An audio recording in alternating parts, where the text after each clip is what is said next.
La emisión está comenzando. Todos los asistentes están en modo de solo escucha.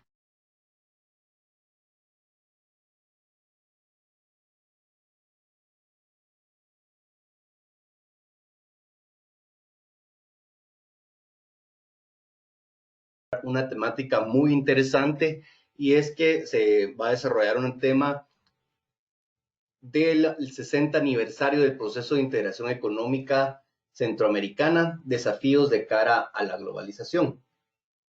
En esta sesión tendremos como expositor a Eduardo Espinosa, es el director del Centro de Estudios para la Integración Económica de la Secretaría de Integración Económica Centroamericana. Y esta sesión la hemos coordinado en conjunto con la Fundación Konrad Adenauer, sobre todo con la representación que tienen en Ciudad de Guatemala, pero esta actividad está está planificada para tener un alcance regional y sobre todo tiene un enfoque al sector educativo, es decir, a estudiantes de las distintas universidades de Centroamérica y a través de una serie de jornadas sobre temas de integración económica, pues vamos a desarrollar varios seminarios similares a los que estamos desarrollando en este momento. Agradecemos sobre todo el apoyo de la Fundación Konrad Adenauer en el desarrollo de estas actividades, las cuales son desarrolladas a través del Centro de Estudios para la Integración Económica de la Secretaría de Integración Económica Centroamericana. Para dar inicio con la actividad, tenemos las palabras de bienvenida a cargo de Rudolf Teusen, representante de la Fundación Konrad Adenauer en Guatemala, por lo que le cedo el uso de la palabra.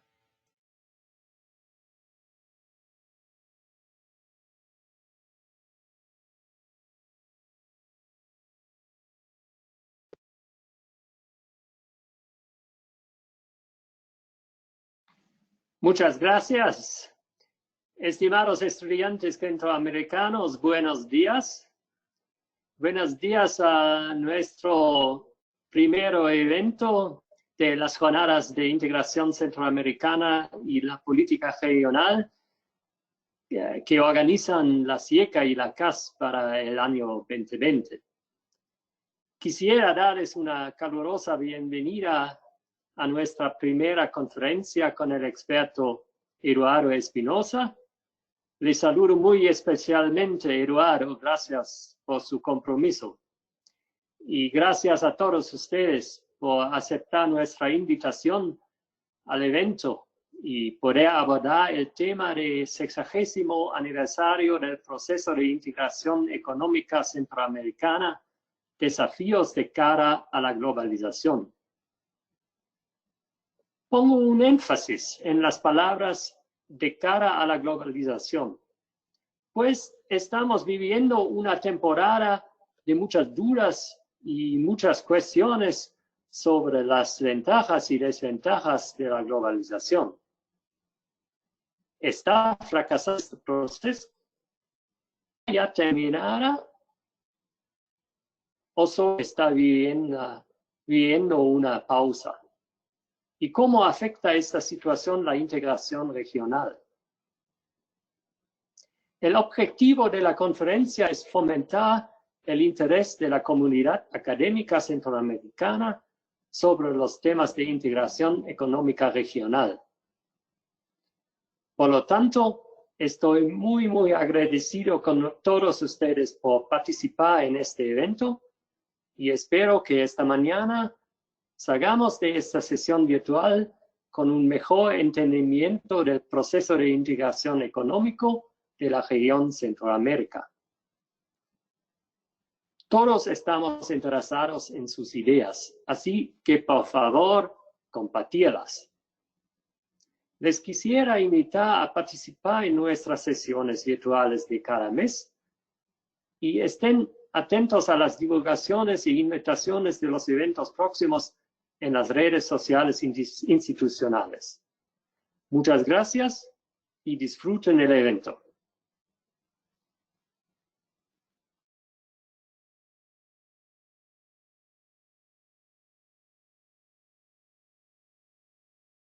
de la Fundación Konrad Adenauer para Guatemala.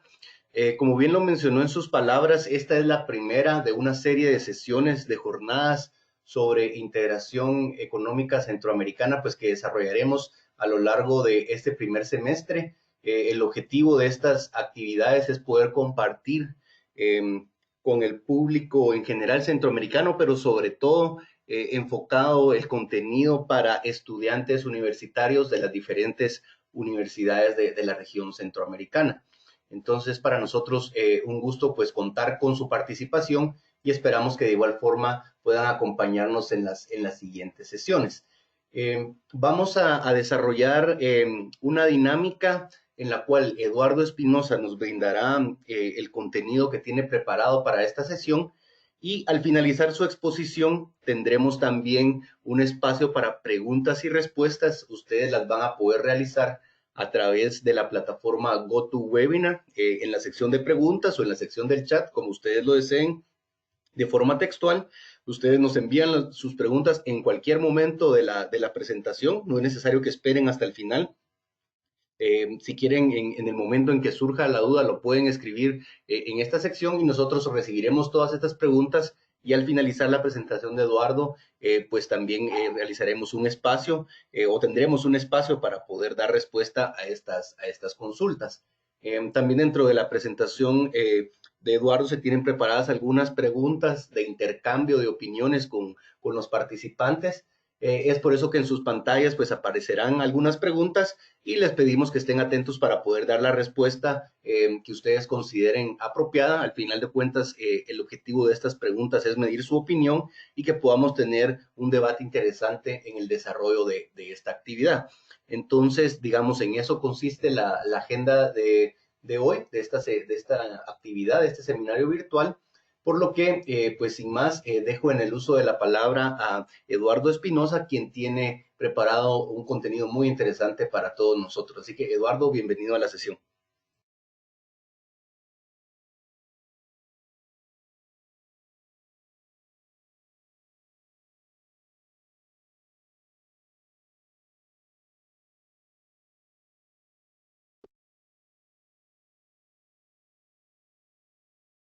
Muchas gracias, Luis, y muy buenos días a todos quienes nos acompañan en esta mañana.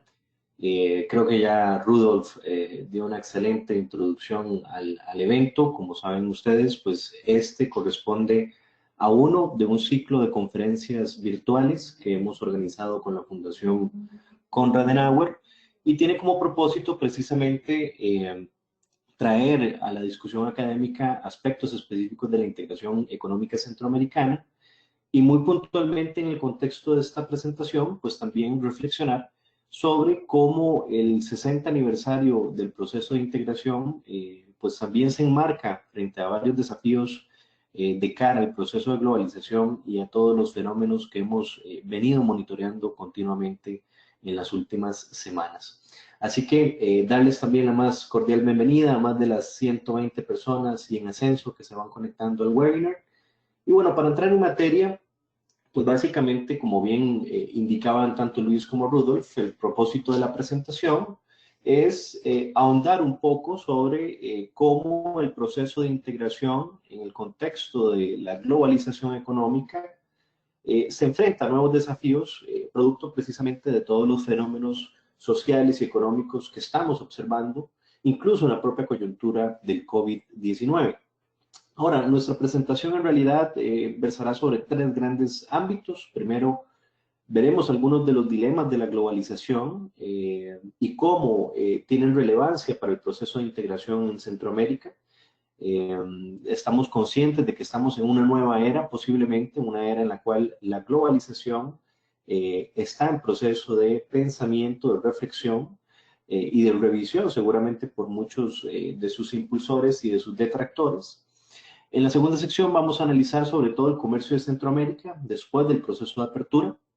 Vamos a darle un poquito de énfasis precisamente a esas maneras de lo que ha pasado con el comercio de la región desde la década de los 90 hasta la actualidad. Y vamos a cerrar con una breve pincelada de lo que es el estatus de la integración económica en Centroamérica, visto posiblemente desde la perspectiva de las etapas de la integración. ¿verdad? Donde vamos a hacer una revisión muy ejecutiva sobre cómo Centroamérica ha avanzado en las etapas. Debo aclarar que la presentación tiene un propósito reflexivo, tiene un propósito informativo y divulgativo, pudiéramos decir, ¿verdad? No ahonda seguramente con el nivel de profundidad en algunos de los temas que también son relevantes, pero que esperamos pues sea, por supuesto, de utilidad para ustedes. Entrando en materia entonces sobre los dilemas de la globalización y su relevancia para Centroamérica, hemos insistido en los diferentes espacios, tanto en webinars como en conversatorios y en eventos presenciales, que previo a la emergencia del COVID-19, ya el comercio internacional de mercancías venía observando una franca desaceleración, particularmente durante los últimos 3 o 4 años. Y este es un fenómeno que, como pueden ver en pantalla, no es muy recurrente. El comercio internacional, o al menos el comercio mundial de mercancías, por lo general tiene una trayectoria de crecimiento incluso por encima del PIB mundial. Y actualmente tiene un de crecimiento de su crecimiento potencial. Podríamos compararse la actual desaceleración del comercio, por lo menos en 2019, con la desaceleración que observamos precisamente en el año 2001, por ejemplo, con la crisis de los .com, ¿verdad? Que eso es precisamente uno de los primeros, digamos, señales que vimos precisamente de contracción del comercio, como pueden ver aquí en pantalla, o bien las caídas en el comercio que vimos precisamente en la década de los años 80.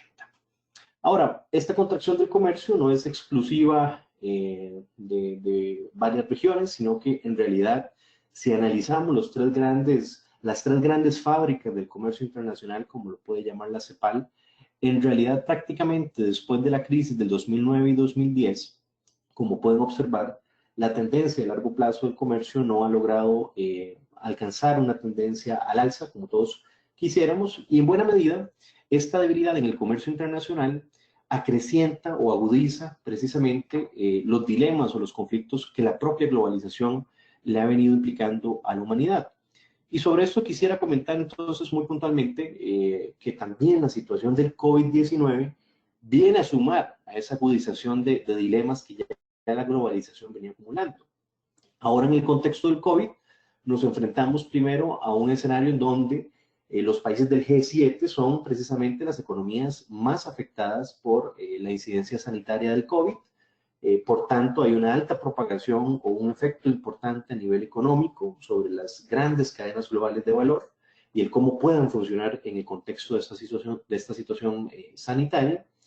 Y por otro lado, también está lo que algunos autores, como el propio Baldwin, explica, que es el contagio a través de la cadena de suministro. Es decir, cómo algunos países que son altamente dependientes de la importación de bienes manufacturados podrían enfrentarse a un encarecimiento de los precios de estos insumos o bien incluso a dificultades para acceder a los mismos, precisamente por lo que los teóricos llaman hoy en día el contagio a través de la cadena. Ahora, también existe otro riesgo que nos lo pone muy en contexto Tomiura y Baldwin, que es el de la repatriación de las cadenas de valor a su lugar de origen, ¿verdad? Hasta cierto punto, el COVID-19 podría implicar que ciertas cadenas de suministro encuentren incentivos para repatriarse hacia el país de origen de los capitales. Ahora, esto no es una situación que se va a dar de manera inmediata y abrupta, en realidad es un proceso seguramente muy gradual y que se desarrollará muy en función precisamente de las reglas del juego y del grado de certidumbre jurídica que le demos nosotros a esas relaciones de comercio. Y por ahí Centroamérica tiene pues cierto margen de ganancia precisamente en ese sentido. Ahora, si nos movemos quizás un poco más puntualmente en lo que son los fallos de la globalización o algunos de los elementos de mejora de la globalización, Paul Krugman, famoso premio Nobel en Economía, nos habla en su libro sobre el malestar en la globalización. Y precisamente Krugman puntualiza sobre algunos elementos o funcionalidades o disfuncionalidades, pudiéramos decir más bien, de la globalización. Y expongo aquí al menos 3 dilemas que son muy bien desarrollados en el libro de Krugman. El primero es de que el comercio crea puestos de trabajo. Y esto puede ser una mentira piadosa hasta cierto punto, según Krugman. ¿Qué es lo que sucede? Bueno, el proceso de comercio internacional permite a las economías acceder a fuentes de insumos más baratas y más eficientes en el uso de recursos. Ahora, ese proceso de identificación de nuevas fuentes de abastecimiento puede implicar la destrucción de otros sectores de la economía. Puede implicar entonces la destrucción de empleo en sectores que no son altamente productivos o que no son competitivos en el contexto del comercio internacional. Bueno, lo que nos dice Krugman es de que la velocidad de destrucción de los empleos, al menos en lo que hemos observado en esta época de globalización, ha ido más deprisa que el propio proceso de creación de los empleos, que es un poco lo que la teoría también nos decía al respecto. Entonces, este puede ser uno de los elementos que justifican el por qué hoy día cuestionamos la globalización y sus resultados. Lo otro que nos dice Krugman es de que la globalización inevitablemente genera consecuencias distributivas por la vida del comercio. Y esto lo han observado principalmente los países más avanzados, en donde la propia localización geográfica del comercio ha generado ciertas presiones a la baja en los salarios de trabajadores no calificados en los países avanzados. ¿Por qué? Porque, bueno, la competitividad salarial que implican regiones como Asia, está generando presiones precisamente por cómo funcionan las cadenas globales de valor. Y el tercer fallo de la globalización, o el tercer cuestionamiento de la globalización en Krugman, es precisamente la pérdida de soberanía, que es posiblemente uno de los grandes dilemas idiosincráticos de los países, que tiene que ver cómo a través de la reciprocidad de los acuerdos comerciales y de la delegación de funciones en espacios multilaterales, los países han perdido hasta cierto punto soberanía en el accionar de sus políticas. Pero ojo, nos dice Krugman, en realidad la pérdida de soberanía no es un elemento negativo de la globalización. ¿Por qué? Porque detrás de la pérdida de soberanía está también la ganancia de reciprocidad. Es decir, el resto de mis socios comerciales aplican medidas recíprocas a las que yo estoy concediendo. De esta manera, lo que nos dice Krugman es, en una globalización bien administrada, es posible que las ventajas que genera la soberanía, la pérdida de soberanía, puedan ser mayores que los costos asociados a las mismas. Muy cercano a lo que es este cuestionamiento de Krugman está también el famoso trilema de la globalización de Roderick, que seguramente muchos de ustedes lo han escuchado o lo han leído. Roderick, al igual que Krugman, es uno de los grandes teóricos, pudiéramos decir, sobre el concepto de la globalización económica. Roderick, de hecho, habla muchísimo sobre el proceso de hiperglobalización, que él básicamente lo tipifica como ese proceso en el cual las reglas globales o multilaterales intentan avanzar a un ritmo más allá del cual existan mecanismos políticos para asegurar su correcto funcionamiento. Es decir, cuando intentamos llevar el proceso de globalización a áreas de políticas donde no existen ni los mecanismos de accountability o tampoco las condiciones institucionales para ponerlos en marcha. Ahora, el trilema de Roderick va mucho más allá. Roderick lo que nos dice es de que en cierta medida es bastante complejo alcanzar tres condiciones que son las que ven en el triángulo en pantalla, que son la hiperglobalización, la noción de un Estado-nación como país soberano y también la aplicación de políticas democráticas. Lo que nos dice Roderick es de que, por ejemplo, un país puede intentar preservar su condición de Estado-nación, ¿verdad? Como un esfuerzo de soberanía, y puede también establecer políticas democráticas para asegurar la participación de su población. Pero en esta condición sería un poco difícil alcanzar de manera plena una globalización, una hiperglobalización en el sentido estricto. Entonces, el trilema es básicamente pues, este ejercicio, ¿verdad?, de cómo las tres condiciones simultáneamente son un poco difíciles de llevar a cabo, pero definitivamente el mensaje final de Roderick es de que existe una nueva gobernanza de la globalización que puede ser posible y que nos permita alcanzar un equilibrio entre las tres cosas. Es decir, avanzar hacia una globalización ordenada que permita respetar las reglas democráticas de los países y a su vez preservar la soberanía de los estados-nación como un todo. Así que eso es un poco también un punto de vista alternativo al de Krugman para explicar precisamente los dilemas de la integración. Ahora, un poco para hacerlos partícipes de esta sesión, vamos a hacer un pequeño sondeo sobre una pregunta que ya los colegas me van a ayudar a proyectar en pantalla, va a salirles en la aplicación como tal. Y básicamente lo que nos interesa es sondear precisamente su percepción sobre el tema de la globalización y su aporte sobre el crecimiento económico. Así que vamos a proyectar el sondeo y ya casi mostramos los resultados.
Muy bien, creo que vamos a cerrar el sondeo en este momento. Como pudieron ver, la pregunta precisamente tenía que ver sobre el aporte de la globalización al crecimiento económico. Me voy a ir aquí a la sección de sondeo para ver los resultados.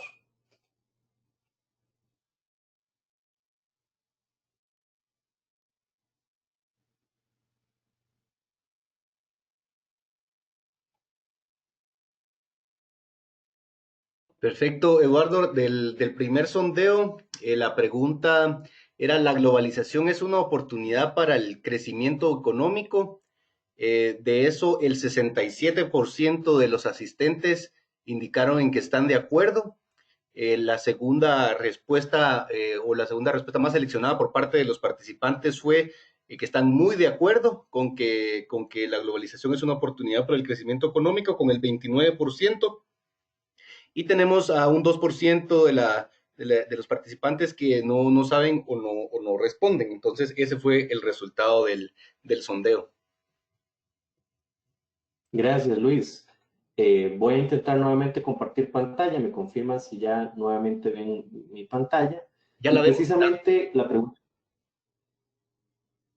Precisamente la pregunta que planteamos también fue realizada en el Latinobarómetro de Bilintal. Y la pregunta, como bien nos explicaba Luis, es, ¿puede ser la globalización una oportunidad para el crecimiento económico? Bueno, precisamente lo que nos dicen los participantes de este webinar, los más de casi 140 participantes, es de que el 30% están muy de acuerdo con que la globalización es una oportunidad para el crecimiento y cerca del 66% indican estar de acuerdo también con esta premisa. Tenemos únicamente un 1% del público que dice que está en desacuerdo y un 1% que dice estar muy en desacuerdo. Bueno, de hecho, vean que los resultados del sondeo que acabamos de aplicar coinciden en mucho con lo que el Latinobarómetro nos dice sobre cómo los países de Centroamérica perciben la globalización y su impacto en el crecimiento económico. Como pueden ver en pantalla, una proporción cercana al 10-12% de las personas pues están muy de acuerdo con esta premisa de que la globalización coadyuva en el crecimiento de las economías. Luego existe otra proporción de la población que está de acuerdo, ¿verdad? Que es cercana al 60-65% de los encuestados. Y luego tenemos cerca de un 10 a casi 18% en algunos casos de la población, que indica estar en desacuerdo, ¿verdad?, con la premisa de que la globalización sea una oportunidad para el crecimiento de los países. Así que, como pueden ver, en buena medida, pues ya tenemos el resultado de esto. Ahora, quisiera confirmar de que sí me están viendo la pantalla correctamente, porque me dicen de que debo cambiar aquí de slide. Sí, Eduardo Quisiera confirmar que sí. Sí vemos la pantalla, pero nos quedamos en el slide en el cual hicimos la pregunta del sondeo. No sé si usted ya puede avanzar en la presentación o de alguna forma vemos si fue que está paralizada el compartir pantalla. Voy a revisarlos, porque sí estoy proyectando aquí la presentación. Un momento, disculpe.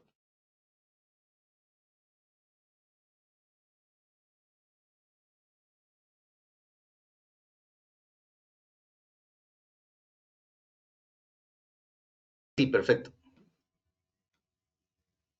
Bueno, entonces precisamente esto es lo que estaba explicándoles, ¿verdad? Cómo el resultado del latinobarómetro, que es lo que están viendo aquí en pantalla, coincide en buena medida con pues lo que ya revisamos en el sondeo. Así que pues hay opiniones bastante coincidentes, al menos en este punto. Ahora, también es importante mencionar de que ha existido en los últimos años, principalmente a partir de la creación de la OMC, pues una oleada de reciprocidad o un conjunto o un aumento, digamos, en la suscripción de acuerdos comerciales a nivel regional. De hecho, como pueden ver, casi el 75% de los acuerdos comerciales regionales que están vigentes hoy en día han sido ratificados a partir del año 2000 en adelante. Es decir, estamos en el siglo XXI frente a una nueva gobernanza del comercio, donde este tipo de espacios regionales de integración o de comercio, pues han sido un poco la latitud. Ahora, casi un 10% de estos acuerdos comerciales corresponden a uniones aduaneras o procesos de integración económica. Entonces, la realidad es de que en este contexto de globalización, pues la integración económica sigue siendo todavía un componente relevante para los países en general. Krugman nos dice entonces de que existe la posibilidad de pensar otra globalización, una globalización que posiblemente tome en cuenta también los desafíos actuales con el COVID-19. Es una globalización en la cual nos habla de 10 principios que deberíamos tomar en cuenta, no voy a ahondar sobre todos, pero destaco al menos 2 o 3 que me parecen muy relevantes. La primera es que la globalización es un medio para alcanzar un fin, no es un fin en sí mismo, ¿verdad? Es decir, este proceso de globalización económica que hemos observado en los últimos años tiene como único propósito, o debería tener como único propósito, mejorar las condiciones de vida de las personas, ¿verdad? Aumentar ese potencial de desarrollo humano de los países. También es muy importante entender de que se necesitan reglas de ámbito mundial cuando hay externalidades transfronterizas. Y eso también tiene que ver mucho con el tercer principio que nos habla Krugman, que dice sobre que la actuación a escala mundial es cada vez más importante a medida que nos hacemos más interdependientes y reconocemos esas interdependencias. Y creo que precisamente la coyuntura del COVID-19 nos ha puesto en franco contexto esta situación, ¿verdad? Problemas de escala mundial requieren soluciones de carácter multilateral para precisamente pues tener soluciones integrales en el mediano plazo. Ahora, si nos seguimos moviendo un poco en la agenda, también nos interesa conocer cómo le ha ido a Centroamérica en ese proceso de apertura comercial, en ese proceso de inserción en los mercados internacionales.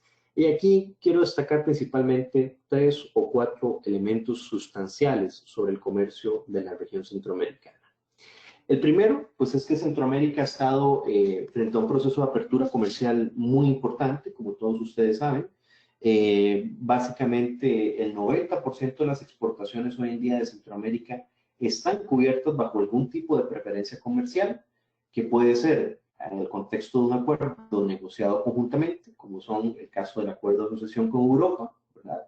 Es un acuerdo regional en donde participan los 6 países de Centroamérica, o bien por la vía de acuerdos de tipo comercial de carácter bilateral, ¿verdad? Que es cuando un país específicamente suscribe un tratado de libre comercio con algún socio en particular. Entonces, cerca del 90% del comercio de la región está protegido por este tipo de preferencias. es una situación que no necesariamente otros mecanismos de integración disponen, ¿verdad? Por ejemplo, si comparamos a Centroamérica con el espacio de integración de Mercosur, definitivamente la región centroamericana ha hecho una tarea muy importante, muy destacable, precisamente por negociar acuerdos comerciales que le permitan ampliar el scope de socios a nivel global.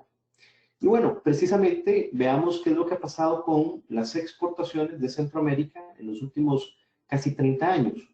Aquí tenemos un poco la evolución de los destinos de las exportaciones de Centroamérica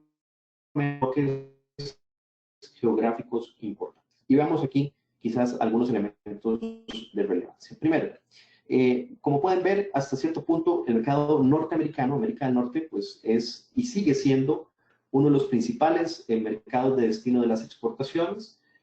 Prácticamente un 37% de lo que exportamos al mundo se queda en América del Norte. Es una tendencia que ha venido, eso sí, reduciéndose. Como pueden ver, el peso posiblemente en 2018 es menor del que observamos a inicios del siglo XXI, pero lo cierto del caso es de que América del Norte sigue siendo entonces nuestro principal foco de exportaciones. Le sigue, por supuesto, el mercado intrarregional, que como pueden ver, de hecho, el mercado intrarregional tiene una tendencia al alza en lo que es las exportaciones hacia este mercado. Pasaron de representar el 23% de las exportaciones en 1994 a casi el 31% de las exportaciones en 2018. El mercado intrarregional, entonces, es uno de los mercados de destino que precisamente ha venido en ascenso.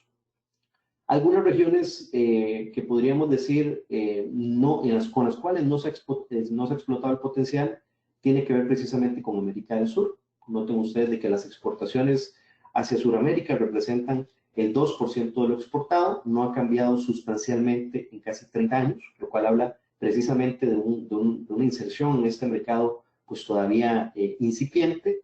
Podríamos decir algo muy similar del Caribe, aunque sí ha aumentado la importancia relativa del Caribe como socio de Centroamérica, pasando de un 3% a casi un 4.3%. Y otro elemento importante, vean lo que sucede con las exportaciones hacia Europa. En el caso de Europa, estamos hablando de que pasaron de representar casi una cuarta parte de las exportaciones en 1994 a casi un 16% de las exportaciones en el 2018. Entonces, en buena medida, las exportaciones geográficamente hablando han dado un giro, ¿verdad? Han perdido vigor en su propensión a ser remitidas hacia Europa. ¿Y cuáles han sido los mercados que han aumentado relativamente? Pues como decíamos, el mercado intrarregional. Podríamos hablar del mercado asiático también. De hecho, nótese de que el peso de los países de Asia se ha duplicado dentro de la estructura de exportaciones, lo cual nos dice de que si bien gradualmente, pero las exportaciones hacia el continente asiático están en proceso también de ascenso y explican esta recomposición de los socios comerciales que estamos observando en Centroamérica, ¿no?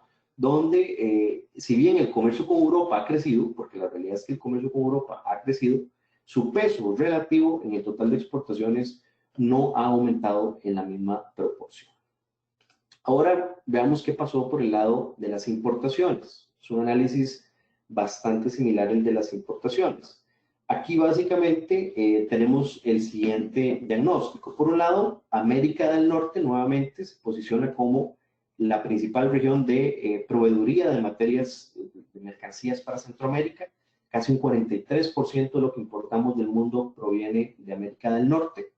Luego está el caso del mercado intrarregional, que como pueden ver, pues el mercado intrarregional tiene un peso cercano al 13% de las importaciones.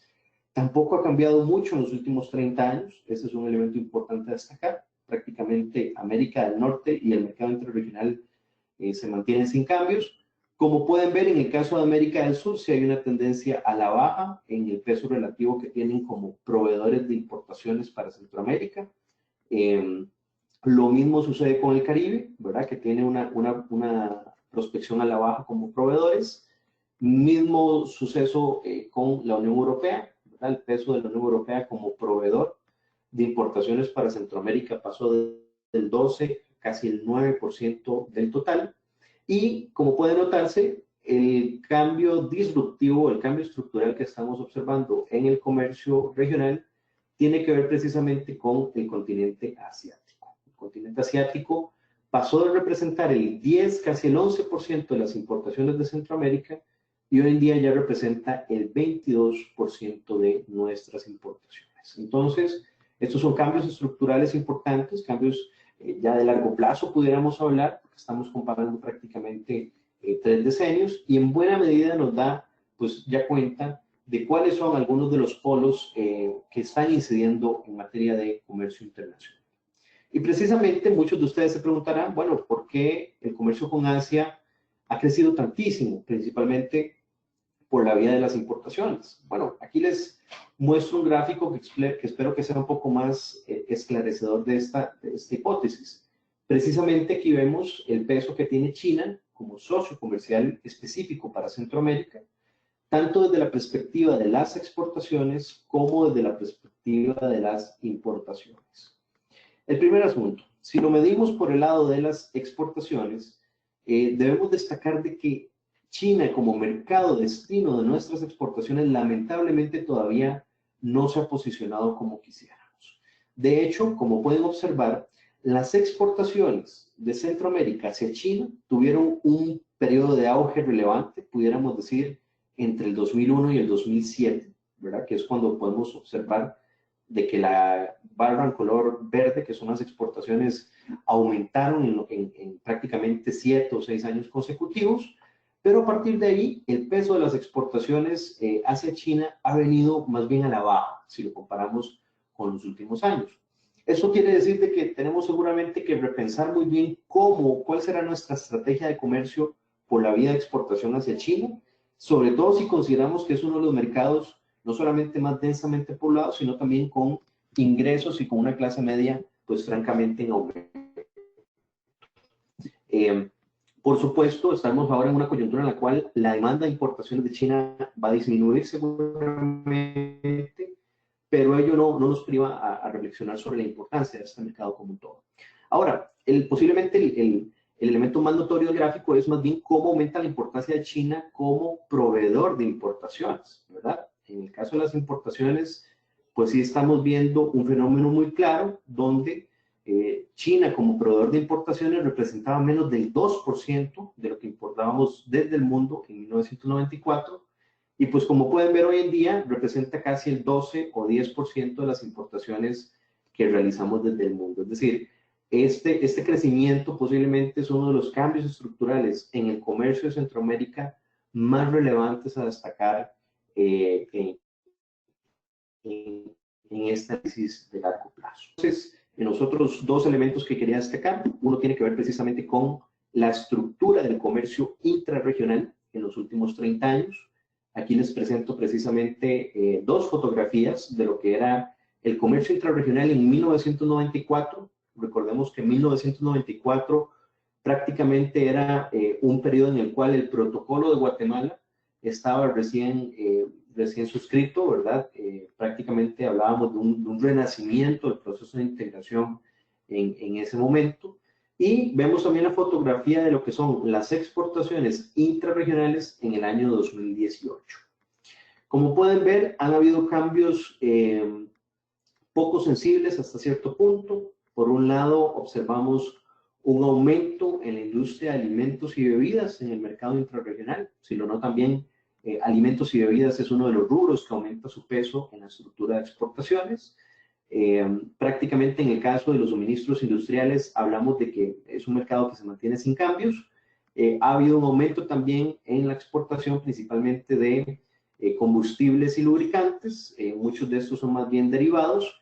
Y vemos más bien una pérdida de importancia relativa en los artículos de consumo en el comercio intrarregional.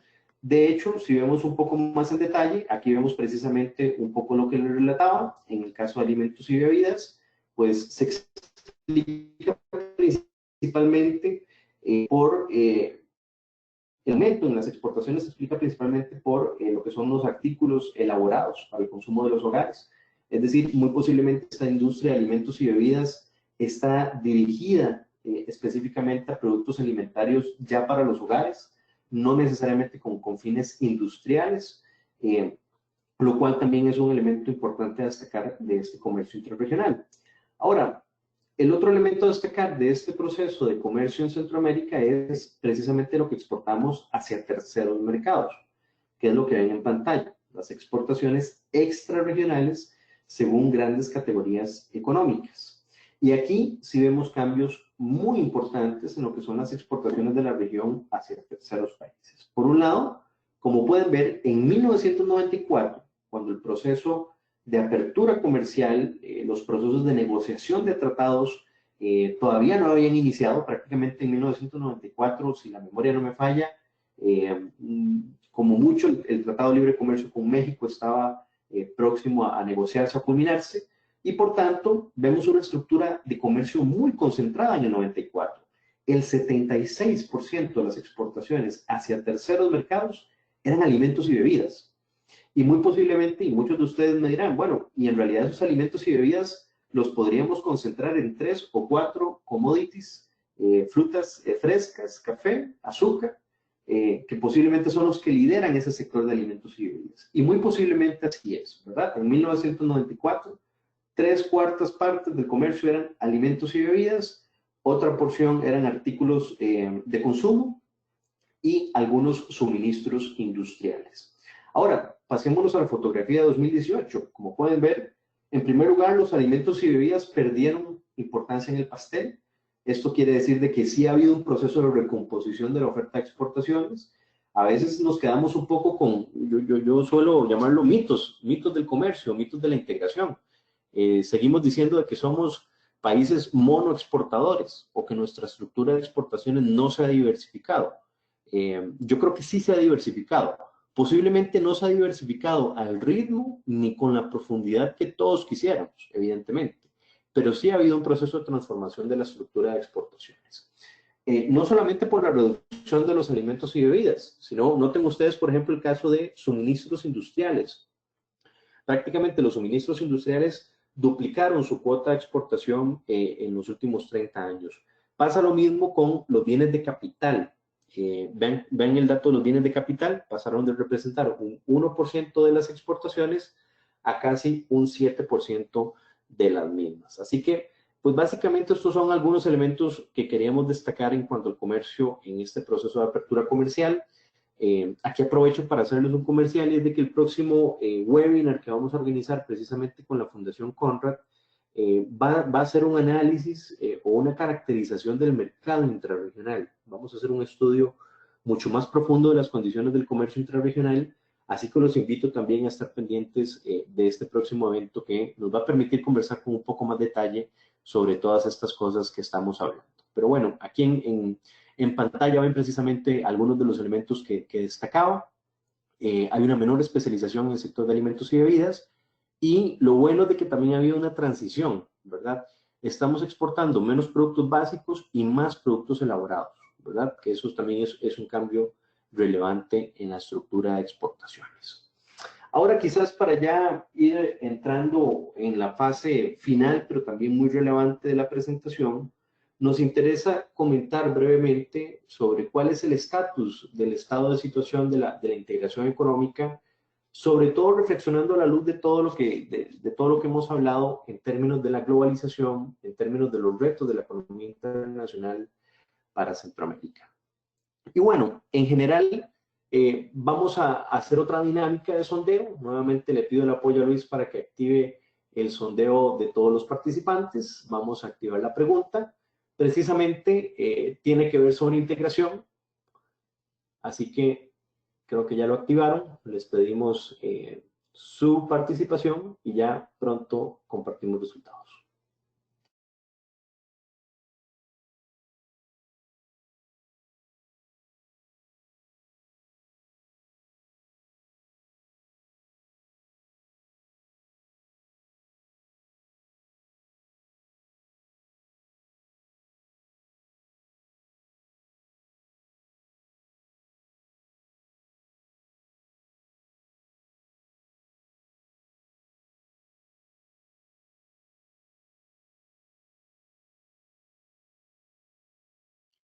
Gracias, Eduardo. Estamos proyectando este momento en pantalla la pregunta, que es de la siguiente lista, es decir, aparecen en su pantalla una lista de factores, ¿cuáles cree usted que tienen que ver con la integración de América Latina?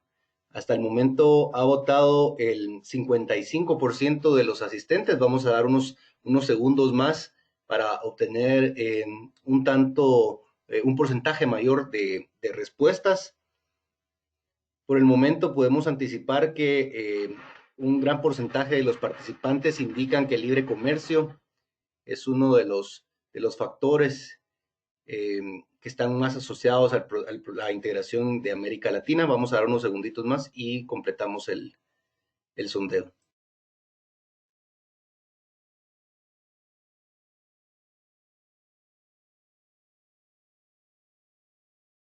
Gracias, don Luis. De hecho, la pregunta que están respondiendo a todos los asistentes es una de las preguntas que también están en el Latinobarómetro de Vida Intal. Se les hizo esa pregunta a todos los asistentes sobre cómo perciben la integración, que esta ya es una pregunta no tan vinculada al proceso de globalización como tal, sino más bien lo que nos interesa es con cuáles de los conceptos que están puestos en pantalla se sienten más familiarizados los asistentes. Creo que ya votaron el 72%, vamos a cerrar el sondeo en este momento y vuelvo a compartir pantalla entonces.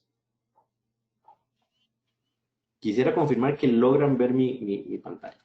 Lo vemos perfectamente ya en la respuesta.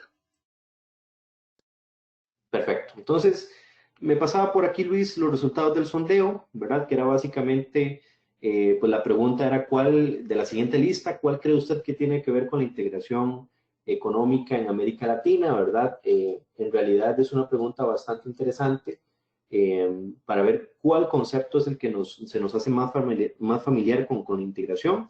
Debo decirles que en el caso de los participantes de este webinar, un 50% de los asistentes cree que el concepto de libre comercio es el que más se relaciona con la integración.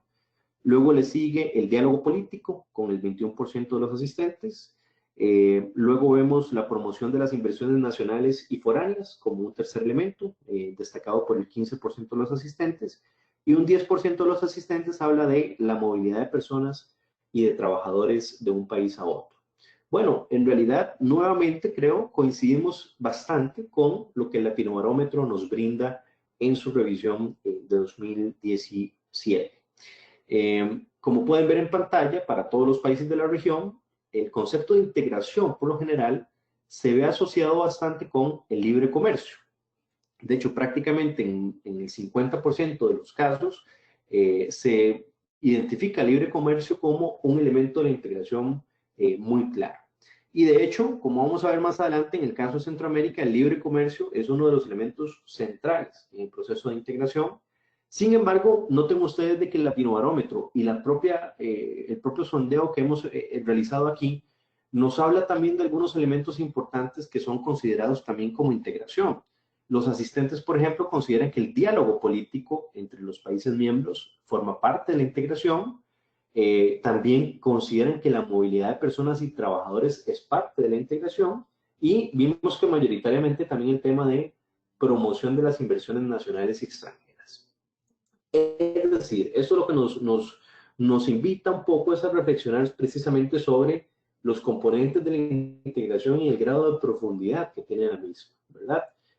Concebir la integración únicamente como un proceso comercial posiblemente es un enfoque erróneo a la hora de comprender la integración. La integración no solamente pasa por la sede de comercio, sino también pasa por la sede de cultura, pasa por los temas socioeconómicos y pasa también por elementos políticos muy relevantes. Y precisamente, como pueden ver, el Latinobarómetro nos da precisamente esa intuición. La integración va más allá del comercio o del libre comercio como tal. De hecho, me gusta mucho esta cita sobre el papel del regionalismo, que nos habla un poco del contraste entre el regionalismo y el sistema multilateral de comercio. Hasta cierto punto, algunos países habían considerado el espacio multilateral de la OMC como un espacio un poco lento para alcanzar los acuerdos de liberalización comercial que algunos países querían alcanzar. En ese sentido, el regionalismo surgió como una respuesta alternativa a algunos grupos de países que querían avanzar con una velocidad mayor. Precisamente, el regionalismo en este contexto entonces se ve como un espacio de avance hacia ese proceso de globalización, pero es un avance más regionalizado, más, pudiéramos decir, parcializado, en función precisamente de este grupo de países que intentan avanzar con mayor velocidad, precisamente por tener intereses más cercanos. Y bueno, la realidad es de que posiblemente para un país centroamericano se le hace mucho más fácil avanzar en una agenda de integración comercial con sus vecinos centroamericanos que hacerlo tal vez con un país geográficamente más remoto. Eso es un poco también lo que nos dice en la reflexión de Praga. Ahora, veamos un poco la noción histórica de la integración, cómo ha avanzado la integración económica en los últimos 60 años. Precisamente este seminario virtual conmemora hasta cierto punto el 60 aniversario de la integración. Como ustedes saben, en este 2020 se cumplen 60 años de firmado el Tratado General de Integración Económica Centroamericana. El próximo 13 de diciembre precisamente se conmemora la fecha. Y esto nos invita precisamente a hacer una revisión del proceso a lo largo de su avance. El otro año, en 2021, también se conmemora el bicentenario de independencia de 5 de los países de la región, lo que nos pone también en un momento histórico, coyuntural, muy interesante para analizar todos estos factores. Sí, de los años 60, ¿verdad? Con esto no quiero obviar toda la historia de integración previo a la década de los 60, ¿verdad? Todo lo que fue el proceso de integración en formato de federación, así como otras corrientes de integración complementarias. Pero lo cierto del caso es que si contamos la historia a partir de 1960, podríamos dividir en 3 fases la integración económica centroamericana. En primer lugar, establecería la primera fase como la fase de auge y de relanzamiento del lanzamiento del proceso, que es precisamente el periodo desde que se suscribe el Tratado General en 1960 hasta aproximadamente finales de los años 70, ¿verdad? De hecho, lo marco aquí históricamente en 1978, donde precisamente algunos conflictos geopolíticos entre los países de la región empezaron lo que pudiera ser el acabose del mercado común centroamericano. Lo relevante del caso, como pueden ver, es de que una vez firmado el Tratado General de Integración Económica, el Tratado General básicamente lo que conformó fue pues, el régimen de libre comercio de los países centroamericanos y conformó lo que por mucho tiempo se denominó como el Mercado Común Centroamericano, ¿cierto? El Mercado Común Centroamericano, precisamente como ese espacio de comercio intrarregional en un contexto de sustitución de importaciones, porque eso también es muy importante. En un contexto de sustitución de importaciones surgió este proceso de integración. Tuvo su época de auge precisamente durante los primeros 15 o 10 años. Noten ustedes precisamente lo que sucede a partir muy alrededor del año 68, por ejemplo. En el año 68, las exportaciones hacia el mercado intrarregional representado por Centroamérica tuvo un ascenso vertiginoso si lo comparamos con el 60, pero vean qué importante también lo que pasa con las importaciones. El mercado intrarregional representaba el 24% de las importaciones que realizaba Centroamérica desde el mundo. Esto lo que nos dice hasta cierto punto es de que también ese proceso de sustitución de importaciones que estaban realizando los países en ese entonces se canalizó por la vía de sustitución de importaciones por la vía de importaciones regionales, ¿verdad? Es decir, el mercado intrarregional hasta cierto punto ayudó a hacer reconversión de importaciones, que es prácticamente lo que vemos en el 68. A finales de los 70, pues se dan todos los conflictos geopolíticos que ya conocemos y precisamente entramos en lo que podríamos denominar pues, la segunda fase, que es precisamente la conocida década perdida, ¿verdad? Una fase en la cual el comercio intrarregional se deprime de manera muy acelerada, tanto las exportaciones como las importaciones caen posiblemente a su nivel más bajo en la historia reciente, ¿verdad? Precisamente a mediados de los años 80, las exportaciones intrarregionales ya representaban solo el 10% de lo exportado y apenas el 9% de las importaciones, lo cual habla precisamente de cómo el comercio y el mercado hasta cierto punto colapsaron en ese entonces. Y hablamos entonces de una tercera fase del proceso de integración, que es precisamente a partir de la década de los 90, muy en paralelo con la transición democrática y la pacificación de Centroamérica, se dio un proceso de relanzamiento o de reforma del proceso de integración, el cual precisamente se refleja en el Protocolo de Guatemala, firmado el 29 de octubre de 1993, que da un nuevo espíritu a la integración económica. Algunas de las herencias del Protocolo de Guatemala es precisamente la concepción de la integración por etapas. Se definen las etapas de la integración de manera más clara y también se hace una reforma institucional muy importante, creando subsistemas e instituciones especializadas para cada uno de ellos. A partir de 1993, nuevamente observamos un crecimiento muy importante de las exportaciones intrarregionales. Como pueden ver, el comercio intrarregional por la vía de exportaciones nuevamente aumenta y de hecho hoy en día las exportaciones intra representan casi el 31% del total de exportaciones de Centroamérica. Están hoy en día en el nivel más alto en la historia reciente, ¿verdad? Estamos en un momento en el cual el comercio o el mercado intrarregional tiene una alta preponderancia por las exportaciones, aunque noten un elemento muy importante. Se abrió una brecha entre el peso de las exportaciones y el peso de las importaciones. Es decir, hasta cierto punto, por la vía de importaciones, el mercado intrarregional no ha ganado tanto vigor o no ha cobrado tanta relevancia, puesto que otras regiones, como habíamos visto, como es el caso de China, como es el caso de algunos países del Caribe, han venido aumentando su importancia como proveedor de mercancías para la región. Pero bueno, esta clasificación histórica de integración evidentemente obvia algunos hitos importantes en el tiempo, ¿verdad? Como puede ser la incorporación de Panamá al subsistema, que también es algo que se da en esta tercera fase, digamos, de la integración después del Protocolo de Guatemala, o bien el proceso de integración profunda entre Guatemala y Honduras, que es un salto, un paso más allá de lo que es la zona de libre comercio, e intenta establecer algunos esquemas de unión aduanera en el funcionamiento de los países. Pero esto, grosso modo, es precisamente la transición histórica de la integración. Detrás de esta transición histórica, pues se dan también lo que algunos teóricos llaman las oleadas del regionalismo, y precisamente aquí estaba un poco lo que yo les comentaba. El regionalismo que observamos en la década de los 50, ¿verdad? Era un regionalismo hacia adentro, como le llaman algunos especialistas, un regionalismo que intentaba crear mercados geográficamente cercanos que ayudaran al proceso de transformación y de sustitución de las importaciones para los países. En ese entonces, junto con el Mercado Común Centroamericano, surgieron otros procesos de integración, como fue la Comunidad Económica Europea, como es la Asociación Latinoamericana de Libre Comercio o incluso el propio caso del Grupo Andino, ¿verdad? Seguidamente, en la década de los años 90, hablamos de una transición en el concepto de regionalismo. Aquí surge lo que, por ejemplo, la CEPAL llama como el regionalismo abierto. Ya no es un regionalismo pensado para sustituir importaciones, sino que es un regionalismo prácticamente expuesto al proceso de apertura comercial, un regionalismo que debe ayudarnos a insertarnos en los mercados internacionales. Y aquí surgen una nueva oleada de mecanismos de integración, como es el caso de la propia Unión Europea, el Protocolo de Guatemala en el caso de Centroamérica, como vimos, o bien nuevos fábricas del comercio, como es el caso de ASEAN y de NAFTA, América del Norte, que precisamente pues han cobrado muchísima relevancia a partir de la década de los años 90.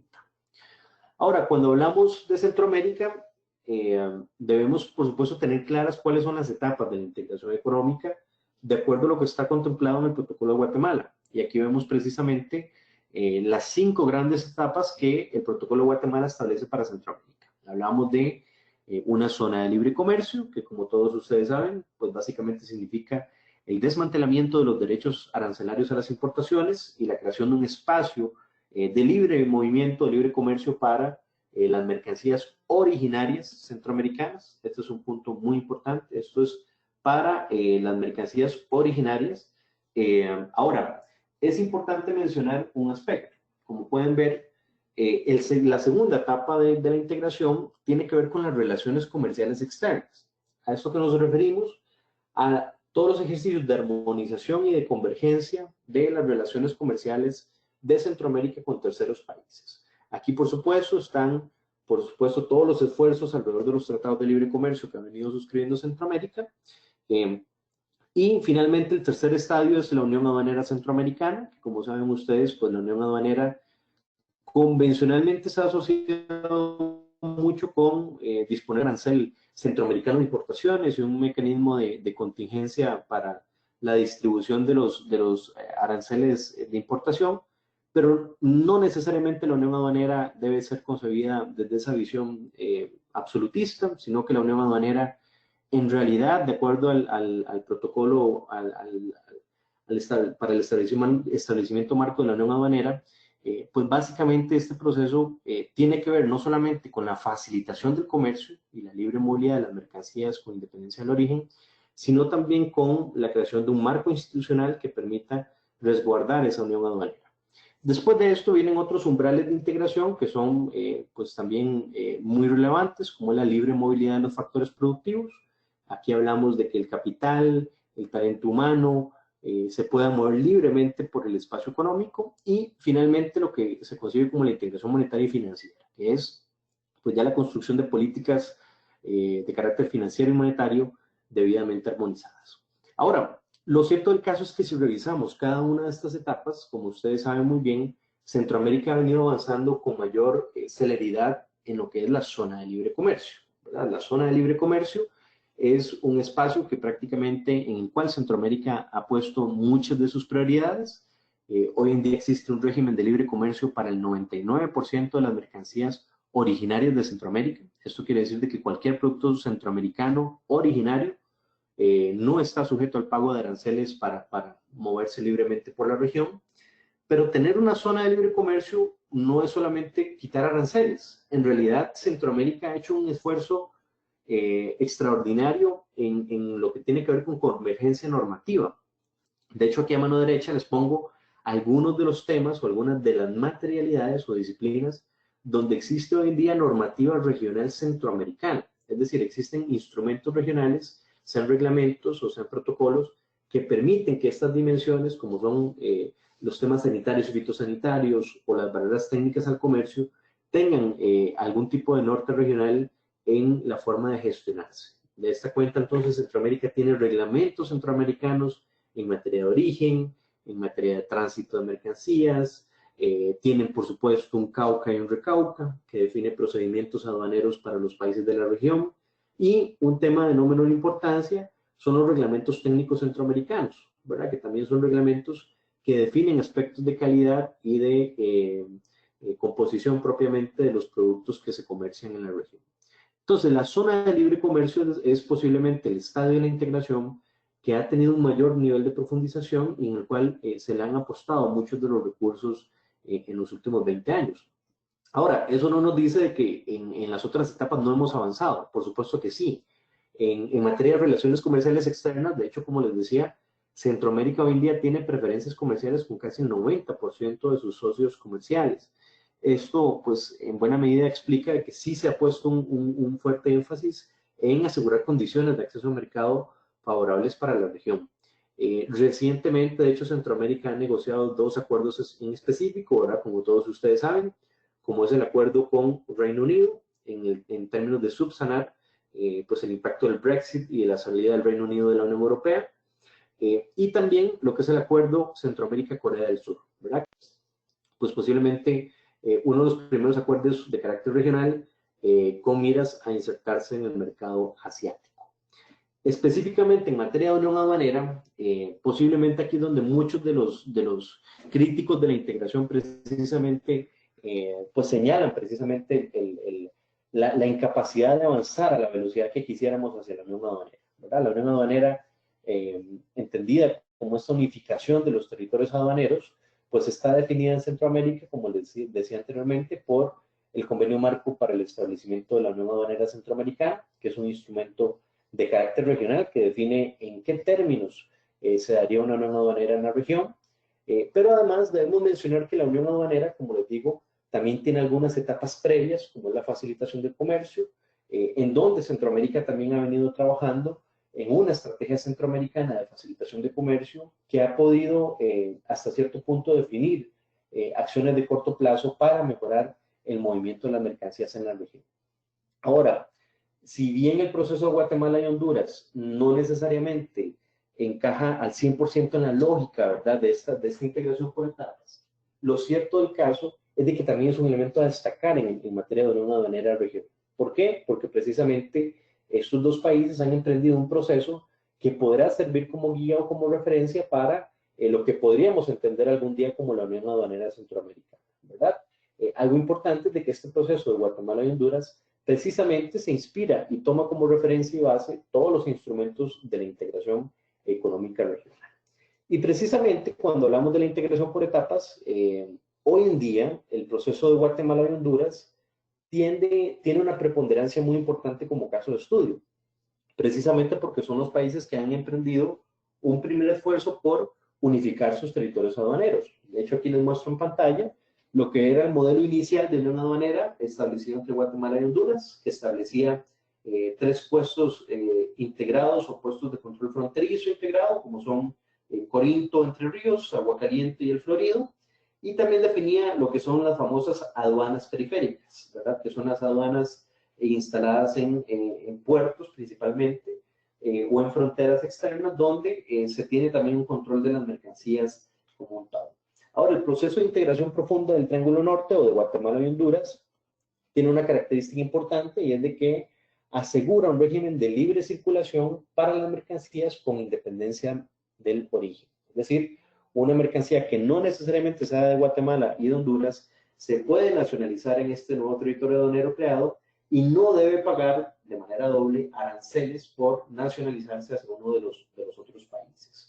Este régimen de libre tránsito aplica para cerca del 70% de las mercancías comerciales entre Guatemala y Honduras.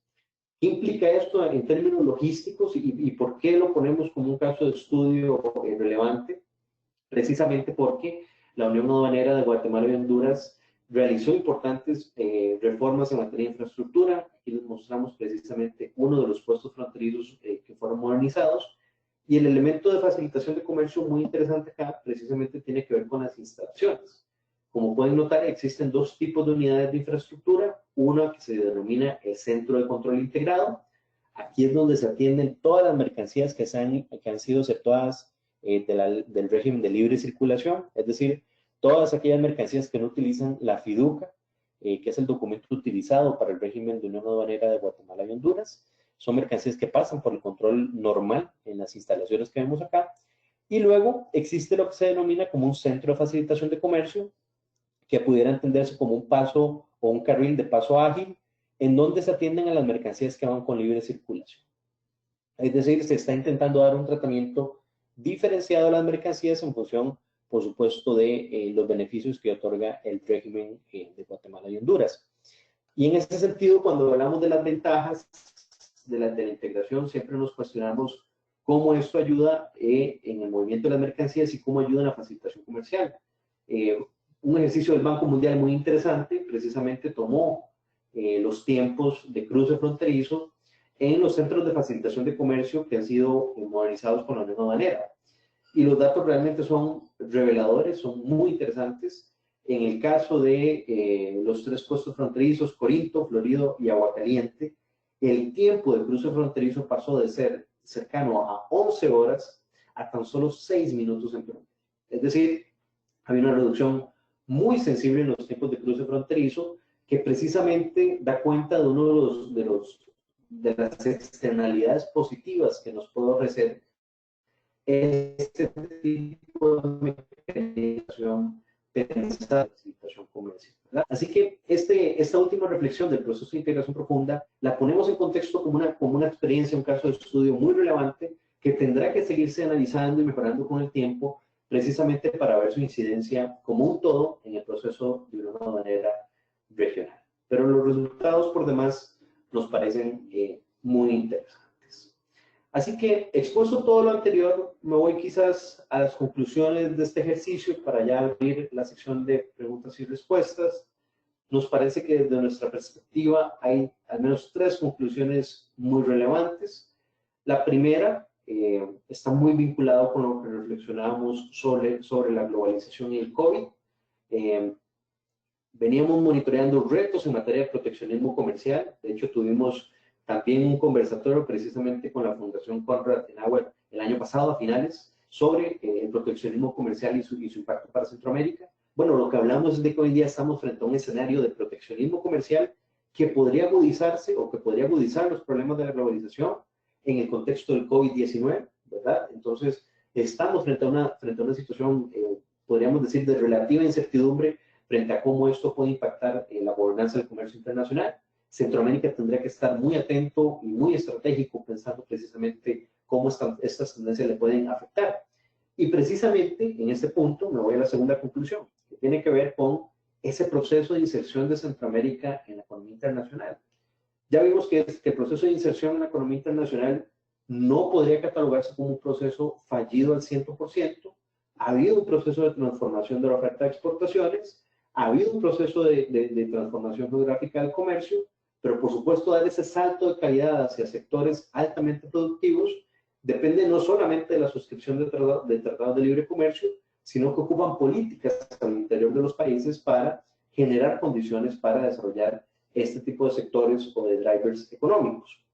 Lo cierto del caso es de que al margen de todos los retos que la globalización le significa a Centroamérica, nos parece que Centroamérica está en una posición clave, una posición relativamente privilegiada por dos factores. Primero, por su cercanía geopolítica y geográfica con socios claves en el mundo, como es el caso de Estados Unidos, la propia Unión Europea, pero también tenemos el baluarte de toda la estructura de acuerdos comerciales regionales que hemos venido firmando en los últimos 20 años. Acuerdos que no necesariamente otros mecanismos de integración disponen y que podrían ponernos en una posición competitiva si las cadenas globales de valor empiezan a regionalizarse. Es decir, si observamos un proceso de regionalización de la globalización. Bajo ese modelo, Centroamérica muy posiblemente tendría situaciones de ventaja relativa frente a otros mecanismos de integración que no tienen ese nivel de cohesión a nivel de los tratados y tampoco han podido avanzar con la misma celeridad en asegurar condiciones de acceso preferencial para sus mercancías en otros mercados.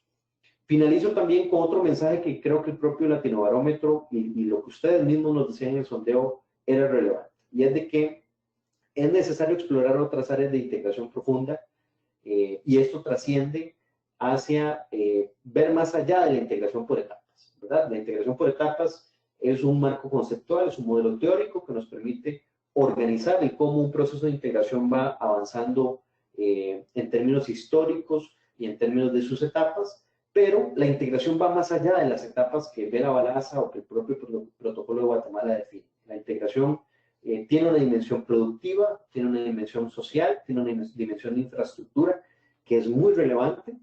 En el caso particular de la SIECA se ha hecho un esfuerzo precisamente por empezar a atender estas otras áreas de integración que también son importantes. En la actual gestión del secretario general se le ha dado un vínculo muy importante a lo que son todas las políticas y actividades en materia de cadenas regionales de valor, por ejemplo, que lo vemos como un espacio de política pública regional muy interesante para generar integración productiva, para generar comercio, para generar empleo regionalizado. Y también otro elemento importante que se ha priorizado en nuestro plan estratégico institucional es, por supuesto, la política marco regional de movilidad y logística, ¿verdad? Que es un esfuerzo trabajado a nivel del Consejo de Ministros de Transporte, también trabajado con ministros de Hacienda y ministros de Economía, que busca en buena medida generar un plan maestro de inversiones en infraestructura con visión regional para Centroamérica y que nos permita posicionarnos como un hub logístico, haciendo uso, por supuesto, de esa posición geográfica privilegiada que siempre hemos tenido. Así que estas tres conclusiones nos parece que son relevantes en función de esta discusión sobre cómo la integración económica se enfrenta a nuevos desafíos, a nuevos embates en el contexto de la globalización. Y por supuesto, el mensaje de fondo para nosotros es de que este contexto de incertidumbre en los mercados internacionales debe servirle a Centroamérica precisamente para volver su mirada hacia el mercado interregional y nuevamente fortalecer los vínculos de comercio que han venido avanzando hasta la actualidad. Para cerrar, vamos a tener otro sondeo, así que le pido el apoyo nuevamente a Luis para que activemos el sondeo y veamos la pregunta que tenemos para hacer.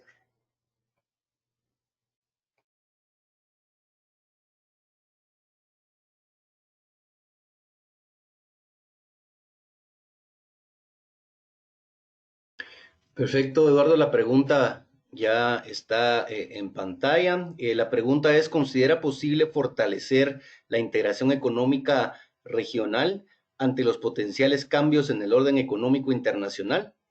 Pueden elegir entre dos opciones de respuesta. Una es sí y la otra obviamente es no.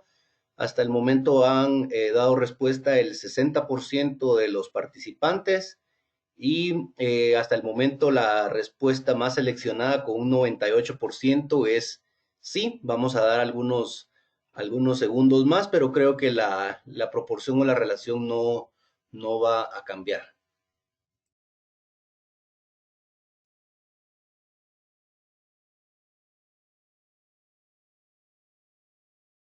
Perfecto, Luis. Si gustas, haremos entonces el sondeo.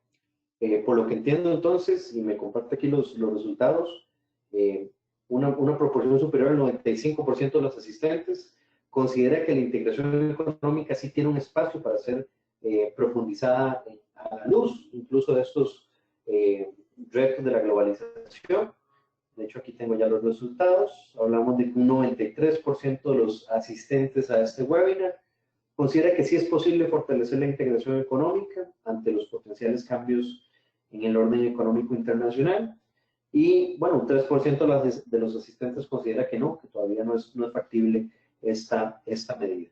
Así que, por mi parte, cierro, por supuesto, con esta intervención, no sin antes indicarles, pues que agradecerles su atención. Vamos a abrir el periodo de preguntas y respuestas. Y evidentemente nos parece muy interesante los resultados del sondeo porque pues, nos brindan una noción también de lo que el público percibe sobre estos temas, lo cual no deja de ser interesante en términos de lo que estamos discutiendo. Así que tal vez, don Luis, pasamos a la parte de preguntas y respuestas para ver comentarios que puedan tener todos los asistentes.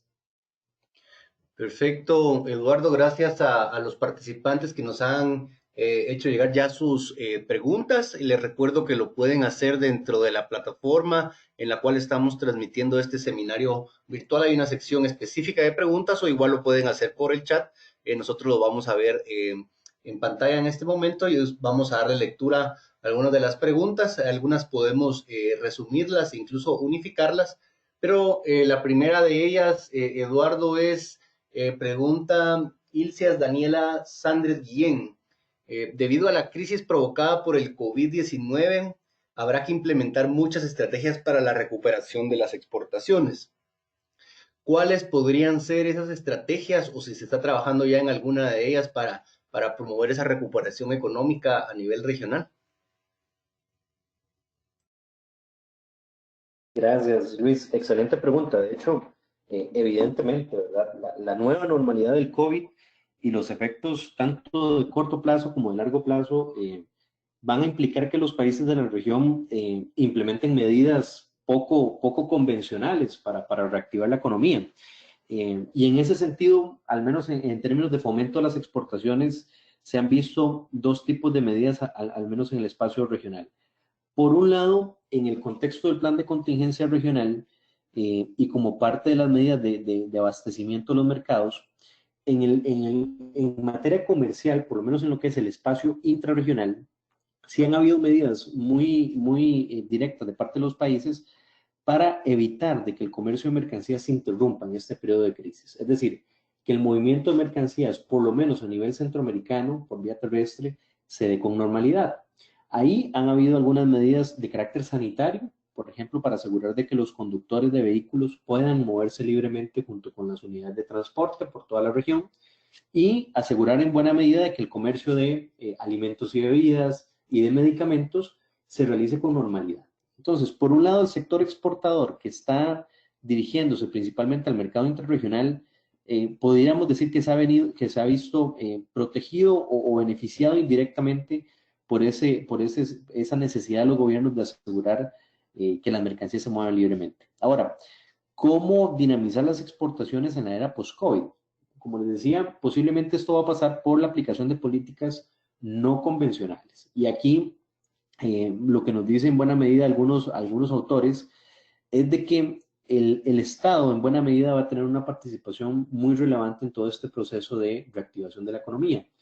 no podemos pretender de que el propio mercado va a ser capaz o autosuficiente para generar condiciones de recuperación. No, muy posiblemente vamos a estar en una situación en la cual, por un lado, el ingreso de los hogares y de las empresas mismas se ha disminuido, por tanto, la demanda agregada de exportaciones, no solamente en Centroamérica, sino en el mundo, puede caer.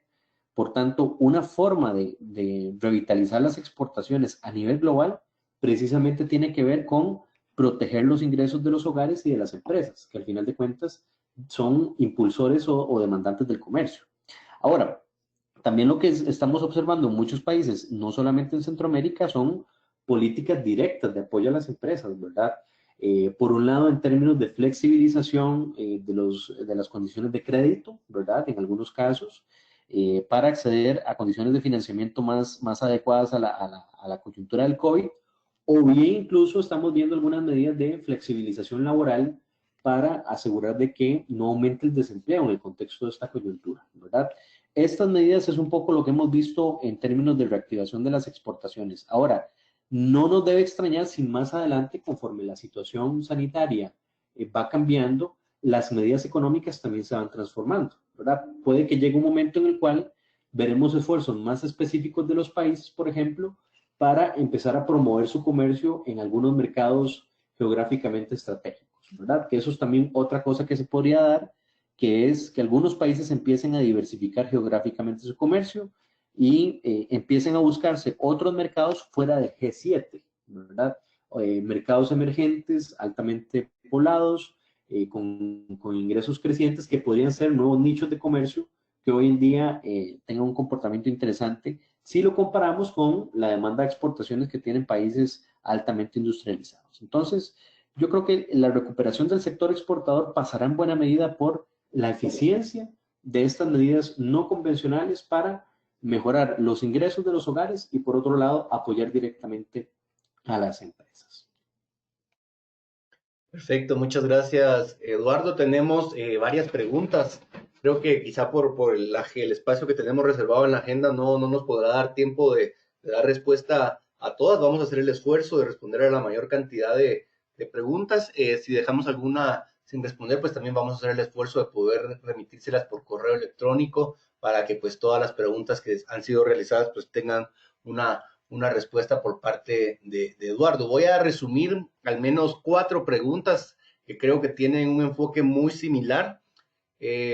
Sería la pregunta central de cómo puede hacer Centroamérica para aumentar sus exportaciones con diversos socios comerciales. Acá mencionan 3 regiones en específico, América del Sur, Asia y la Unión Europea. Entonces, digamos, son varias preguntas que las he resumido solo en una para que podamos dar respuesta a la mayoría. Y sobre todo el énfasis de América del Sur ha sido por qué Centroamérica no, digamos, no es un socio comercial tan activo con América del Sur. Y luego cómo incrementar sus exportaciones hacia Asia y hacia la Unión Europea. Gracias, Luis. También me parece una pregunta muy pertinente. Y de hecho, si estamos hablando de 3 regiones, ¿verdad? De Sudamérica, de Asia y de Europa, en realidad posiblemente las condiciones son diferentes a la hora de analizar los mercados.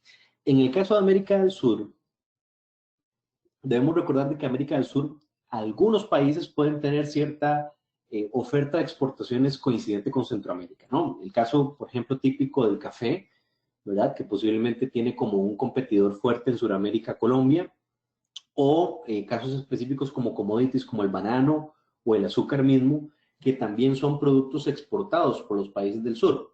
Algunos papers sobre comercio internacional y comercio intrarregional señala que en alguna medida el comercio entre Centroamérica y Sudamérica no ha aumentado precisamente por esa baja complementariedad que tiene. Lo cierto del caso es que si analizamos la amplitud del mercado, los esfuerzos que, por ejemplo, se han venido haciendo en el contexto de Asia-Pacífico, por ejemplo, nos dice que sí existe un potencial y de hecho recomiendo mucho una publicación que realizó el Banco Mundial sobre esto, que se llama Mejores Vecinos. La realizó hace creo que 2 o 3 años. Y ese estudio del Banco Mundial identificaba de que América Latina y Centroamérica muy particularmente tiene comercio por debajo del potencial con América Latina. Es decir, que aunque somos regiones que no tenemos mucha complementariedad comercial por la estructura productiva que guardamos, sí existe todavía comercio potencial que se podría desarrollar en sectores no tradicionales del comercio, eso sí, ¿verdad? Si vamos a intentar exportar café, como les decía, muy posiblemente no va a ser un producto que sea demandado por igual en todos los mercados, pero si empezamos a hablar de sectores no tradicionales, ahí la realidad puede ser otra. En el caso del mercado asiático, pienso que sí es un elemento importante de analizar. Asia, posiblemente los tres mercados que estamos analizando, sea aquel en el cual existe pues un dilema mayor en el caso de Centroamérica sobre cómo ingresar a este mercado, ¿verdad? No solamente por el dilema geopolítico entre China y Taiwán, ¿verdad? Que todos conocemos, sino también incluso por la estrategia de cómo se ingresa a ese mercado. Recientemente los países centroamericanos suscribieron el acuerdo de comercio con Corea del Sur, que me parece que es precisamente un primer paso de ingreso al mercado asiático como con visión centroamericana, ¿verdad? Con un socio que es miembro activo del SICA, que es país observador y que además tiene mucho interés en Centroamérica. En el caso de Asia, la pregunta o la incógnita de fondo es si este tratado de libre comercio con Corea es suficiente para aprovechar todo el potencial que el mercado asiático tiene, o si efectivamente Centroamérica debería pensar más ambiciosamente sobre cómo incorporarse. Y finalmente, en el tema del comercio con Europa, aquí sí hay condiciones diferenciadas por país, ¿verdad? La realidad es de que el acuerdo de asociación es muy favorable para algunos países. Pongo el caso, por ejemplo, de Costa Rica y de Honduras, que tienen incluso un superávit comercial con la Unión Europea en los últimos 10 años. Mientras que otros países todavía no han logrado pues, aprovechar las cuotas de exportación que posiblemente Europa les brindan. Lo cierto del caso es que para aumentar las exportaciones en estos tres destinos se requieren combinar dos tipos de políticas. Por un lado, políticas internas que generen incentivos y condiciones para que se desarrollen los sectores. Como yo les digo, pueden existir cualquier cantidad de acuerdos comerciales, pero si las condiciones internas no favorecen el desarrollo de sectores y industrias, es muy probable de que el potencial de estos acuerdos no se termine haciendo efectivo. Así que las políticas internas de competitividad, de promoción de las exportaciones, de transformación productiva, las políticas de educación incluso, son muy relevantes para aumentar las exportaciones en los países. Eso está claramente demostrado. Pero aparte de eso, son necesarias medidas de carácter externo, políticas externas que aseguren precisamente el acceso en condiciones favorables a estos mercados. Y ahí me parece que Centroamérica tiene una visión muy clara en el mercado de la Unión Europea sobre cómo hacerlo. Creo que en el caso de Asia las visiones se parcializan, posiblemente no existe un consenso completo sobre cómo incorporarnos en el mercado asiático. Y lo cierto del caso es de que el mercado de América del Sur creo que no ha estado en el tintero, no ha estado en la mesa de discusión lo suficiente como para discutir más seriamente cómo incorporarnos al mercado suramericano, ¿verdad? Pero lo cierto del caso es que es un diagnóstico diferenciado por mercado, aunque muy posiblemente medidas como estas políticas internas que mencionaba apoyarían transversalmente cualquier tipo de esfuerzo en esta vía. Perfecto, Eduardo. En los últimos minutos se ha incrementado el número de preguntas, pero hay dos, una de Ana Fuentes y de Israel Ureña, que me parece que pues tienen bastante sentido, sobre todo con el objetivo de estas actividades, que es alcanzar a los jóvenes, que este conocimiento sobre el proceso de integración económica alcance a los jóvenes que son el futuro de la región. Entonces, tanto Ana Fuentes como Israel nos preguntan cuál es el papel o el rol que cumplen los jóvenes en el proceso de integración económica.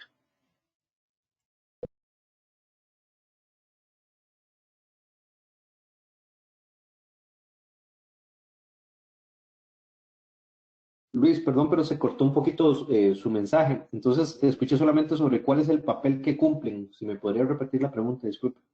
¿Cuál es el rol o el papel que cumplen los jóvenes en el proceso de integración económica? Excelente. Bueno, de hecho, el propósito de estas jornadas académicas que hemos organizado con la Konrad Adenauer intentan en buena medida crear estos espacios de conversación, de diálogo sobre integración en un plano más directo, ¿verdad? Con estudiantes universitarios, con personas interesadas sobre el proceso.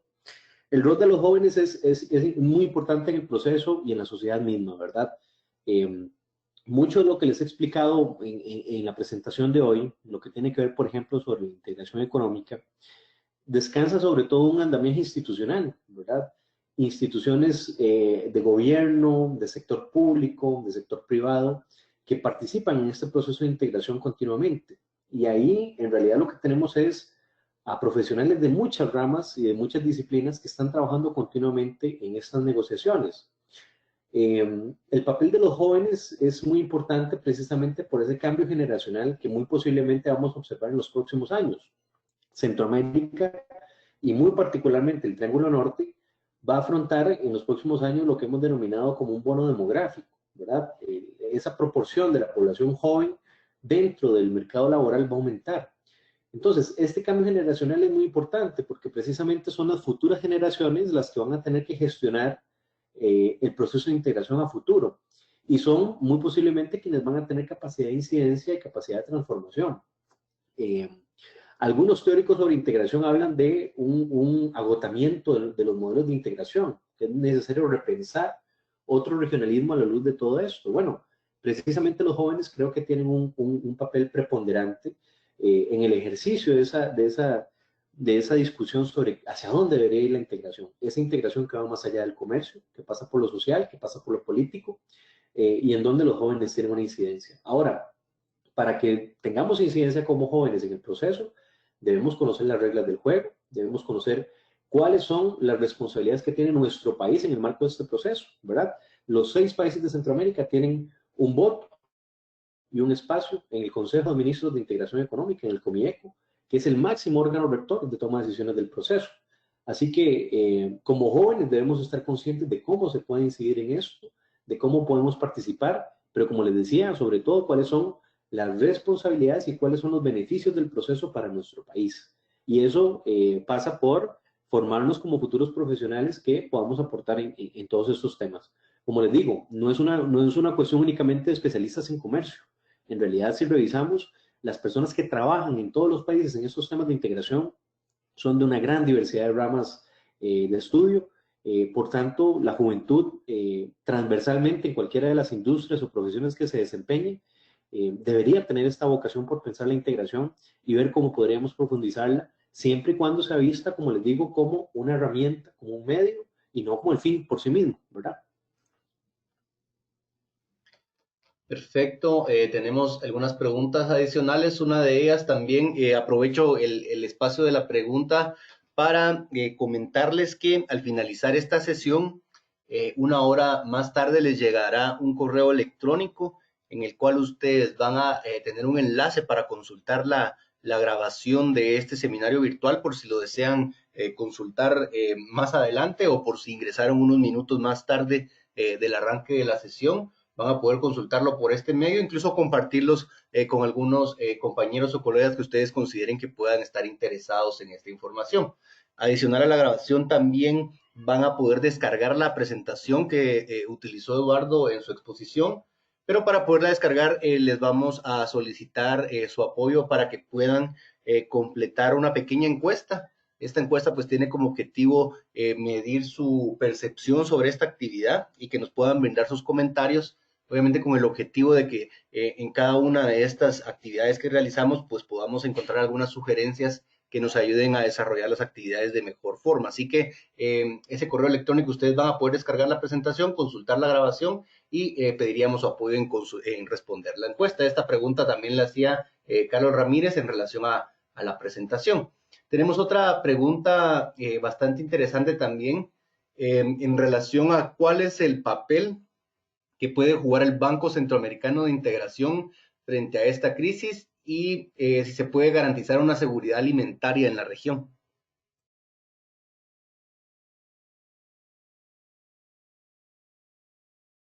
Gracias, Luis. Bueno, de hecho, la pregunta es si cobra mucha relevancia en el contexto del COVID, ¿verdad? Como todos ustedes saben, la situación del COVID ha implicado un impacto fiscal en 2 vías. Por un lado, aumenta el gasto en salud, ¿verdad? Los gobiernos tienen que recurrir a mayor gasto corriente para atender la situación sanitaria, mayor inversión en insumos y suministros médicos, tienen que aumentar la planilla de personal médico para la atención de la crisis. Entonces, por un lado, los gobiernos se enfrentan a la circunstancia de que sus gastos fiscales aumentan y de manera simultánea, en paralelo, sus ingresos fiscales caen, producto de la contracción económica, ¿verdad? La interrupción de la actividad económica hace que los ingresos tributarios también caigan. Entonces, la situación fiscal para los países en realidad en el contexto del COVID es muy compleja, precisamente porque tenemos un aumento de las demandas de salud, de las demandas sociales y en realidad una restricción en cuanto a los recursos que disponemos para atender la crisis.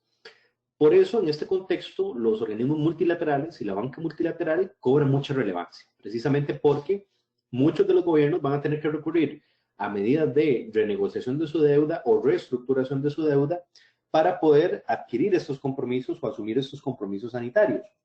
En el caso particular del BESIE, debo destacar, y hemos estado trabajando de hecho muy de la mano con ellos, el banco a través del directorio ha venido trabajando en la habilitación de un fondo cercano a los 1.900 millones de dólares que tiene como propósito ejecutar el plan de contingencia regional, que es un plan con medidas tanto de tratamiento, prevención como respuesta del COVID, y que esos 1.900 millones de dólares serían recursos frescos a los cuales tendrían acceso los países y los gobiernos de Centroamérica precisamente para atender esta coyuntura. Entonces, el papel del BESIE definitivamente en esta coyuntura cobra mucha preponderancia, debe precisamente tomar la batuta y asumir ese liderazgo que por supuesto en Centroamérica esperamos.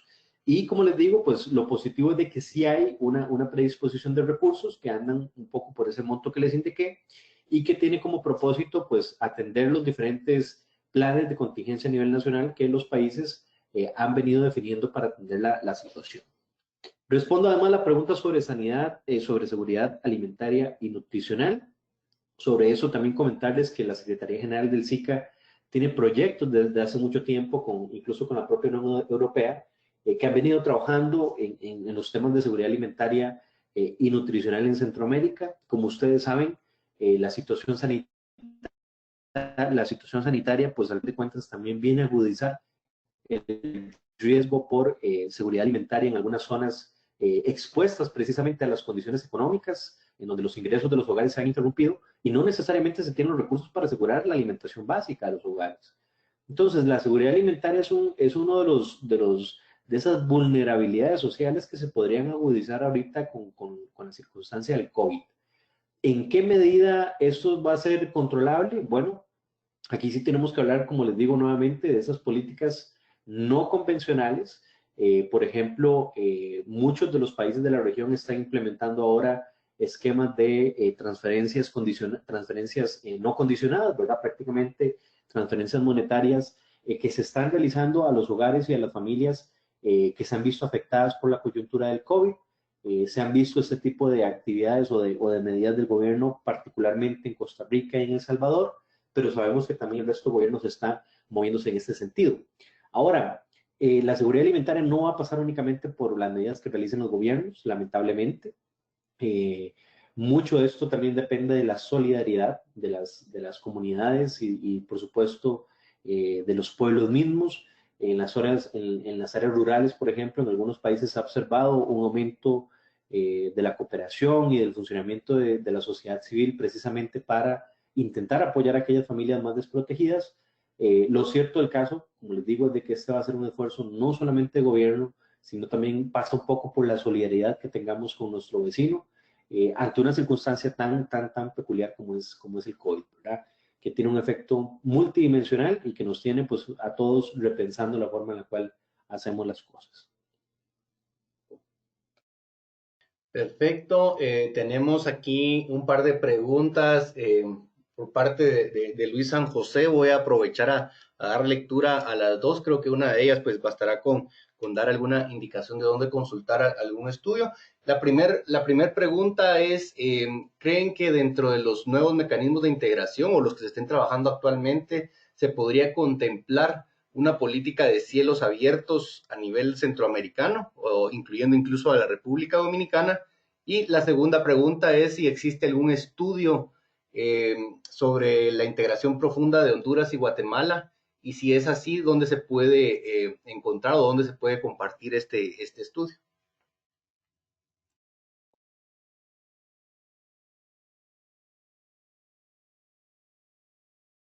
Gracias, Luis. La segunda pregunta, la de Guatemala-Honduras, me la va a tener que repetir porque no la escuché al 100%, pero la primera sí la escuché, que es la de la política de cielos abiertos. Este ha sido un esfuerzo que principalmente se ha venido promocionando desde la Secretaría General del SICA, ¿verdad? Disponer de una política de cielos abiertos en donde los vuelos centroamericanos no tengan esta connotación de vuelo internacional, sino que puedan ser incluso vistos como un vuelo nacional, un vuelo local, donde tenga incluso acceso a recortes en algunas de las tarifas aeroportuarias o servicios conexos que se cobran y que se transmiten al final en las tarifas de los participantes. Yo creo que todos compartimos seguramente esa percepción de que las tarifas aéreas en Centroamérica están muy por encima de lo que significan las tarifas de vuelo hacia otras regiones, ¿verdad? Continuamente vemos ejemplos donde es muchísimo más oneroso viajar a nivel intrarregional que viajar incluso a Estados Unidos o Europa. Y esto definitivamente es un tema importante. De hecho, yo incluso, aparte del tema de la política de cielos abiertos, creo que en realidad Centroamérica necesita una visión multimodal para el movimiento de mercancías y de personas. Y cuando me refiero a una visión multimodal, me refiero a una integración de los modos de transporte de mercancías sin personas en lo que son los módulos abiertos, aéreos, terrestres y marítimos. Es decir, no solamente tenemos que pensar en políticas de cielos abiertos que favorezcan el movimiento de personas por esta vía, sino también tendremos que pensar, por ejemplo, en políticas marítimas que permitan el transporte marítimo de corta distancia para las mercancías. Esto es algo que cobró mucha relevancia precisamente hace 2 años con la situación de interrupción en el movimiento de carga ante la crisis en Nicaragua. Y, por supuesto, el transporte marítimo de corta distancia puede ser una alternativa interesante al transporte de mercancías, complementaria al transporte terrestre, que pueda también mejorar un poco el funcionamiento de las aduanas terrestres que en algunos momentos se ven sobrecargadas. Así que yo creo que el tema de la política de cielos abiertos es un esfuerzo encomiable sobre el cual se debería seguir, pero incluso deberíamos ampliar su mirada hacia una visión multimodal del movimiento de personas y mercancías que permite integrar de manera más armoniosa todos los diferentes regímenes de transporte que disponen los países de la región. Aquí es muy importante la visión regional, ¿verdad? La visión regional, a veces existen ciertos incentivos a pensar en infraestructura nacional, en el mejor puerto, en la mejor carretera, en el mejor canal, pero necesariamente deberíamos pensar en infraestructura regional que nos posicione como región, como un todo. Si me puede repetir la pregunta de Guatemala y Honduras, Luis, se lo agradezco muchísimo. ¿Existe algún estudio sobre el proceso de integración profunda de Honduras y Guatemala? Y si es así, de la existencia de este estudio, ¿en dónde se puede consultar o cómo pueden hacer para ellos obtener esta información?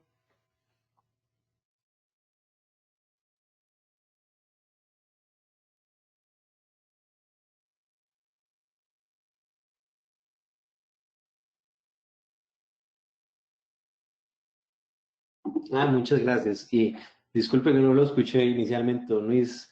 Tenía algunos problemas seguramente de conexión de mi parte.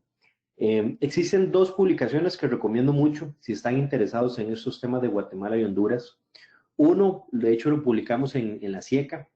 Es un esfuerzo, de hecho, del Centro de Estudios que se denomina el Libro Blanco de la Unión Aduanera entre Guatemala y Honduras. El libro blanco lo pueden encontrar en el sitio web de la SIECA, lo pueden googlear también. Es un documento en el cual hicimos una recopilación de todo el proceso de negociación que se dio a cabo para la Unión Aduanera de Guatemala y Honduras.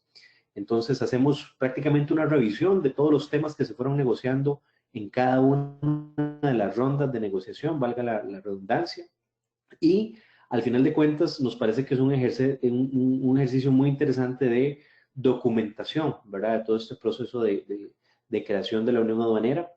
Así que recomiendo mucho este libro, creo que es un buen ejercicio para ponernos en contexto. Y adicionalmente, colaboramos junto con la CEPAL en la elaboración de un estudio que mide los efectos económicos y sociales de la Unión Aduanera en Centroamérica. Ese lo puede encontrar en el sitio web de la CEPAL. Y a diferencia del libro blanco, este estudio de la CEPAL lo que hace es hacer una evaluación del impacto de la Unión Aduanera Centroamericana y de la Unión Aduanera de Guatemala y Honduras sobre las economías regionales. Muy interesante el ejercicio, al final de cuentas son de esas herramientas también muy valiosas en todo esto. El ejercicio de la CEPAL realiza estimaciones sobre cuál es el impacto fiscal de la Unión Aduanera, el impacto en términos de crecimiento, de comercio, de empleo. Así que los invito también a consultar estas publicaciones que creo que también son muy útiles para precisamente comprender pues a profundidad estos temas.